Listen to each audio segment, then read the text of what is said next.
আপনি খুব নরম মনের মানুষ। অল্প আঘাতেই ভীষণ কষ্ট পান। সবার সঙ্গে হাসিখুশিভাবে মিশতে পছন্দ করেন। কেউ আপনার সাথে একটু মিষ্টি কথা বললেই আপনার মন গলে যায়।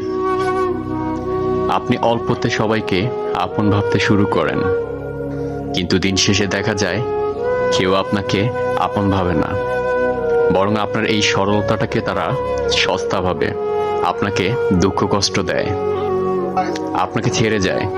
কিন্তু আপনার হৃদয় নরম, তাই তাদেরকে ক্ষমা করে দেন। আপনার কষ্ট লাগতে পারে, কিন্তু আপনার জন্য একটি সুসংবাদ রয়েছে। রাসূলুল্লাহ সাল্লাল্লাহু আলাইহি সাল্লাম বলেছেন, প্রত্যেক নরম হৃদয়, ভদ্র ও মিশুক লোকদের জন্য জাহান্নাম হারাম।